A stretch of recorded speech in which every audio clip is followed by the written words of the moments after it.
Omoro writes from the UK.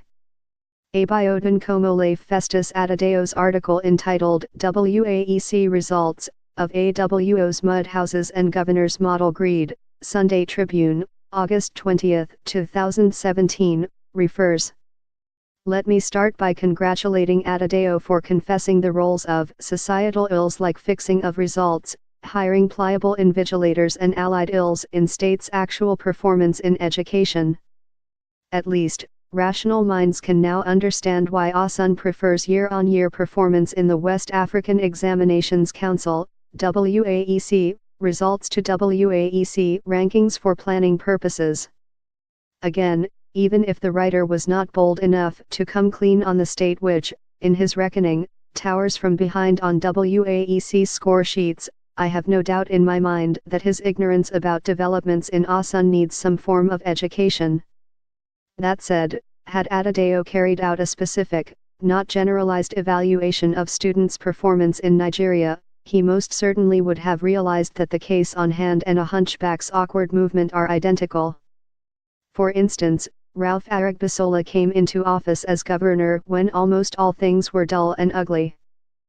Specifically, our school buildings were in such dilapidated forms that they were only fit for habitation by pests and rodents. As at 2010, the performance level of students in WAEC was a miserable 15.7%. With this sorry state of development, Arigbasola's administration was of the view that, if our students must go to school at all, there was an urgent need to move from where we were to where we were supposed to be. In other words, and, for economic reasons, there was an urgent need for the administration to erect new structures, not only for the moment but also for the future. Of course, that was it all started.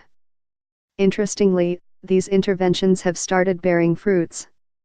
For instance, as at 2016, Osun's performance level in WAEC has risen to 46.3%, which is quite a huge jump in the number of students with credit passes in English and mathematics. A better performance is being keenly expected in 2017. Similarly, Osun has, since 2013, been featuring prominently between the first and third positions in the Joint Admissions Matriculation Board, JAM, matriculatable students in Nigeria. Added to these is the higher level of enrollment and retention at the elementary school level, which is due, largely, to the positive impact of the school feeding program, aka OMEAL. The totality of all these interventions has been a consistent increase in school certificate results since 2010.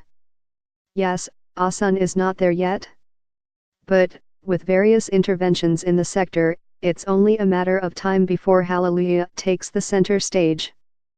For obvious reasons, Adedayo would remember World Bank's recommendation of Peter Obi's model for Africa and other developing countries, but would easily forget the laurels, commendations, even recommendations garnered by Osun in appreciation of its laudable initiatives, latest of which was the recommendation of its OMEAL scheme to other Nigerian states by United Nations International and Children Emergency Fund, UNICEF.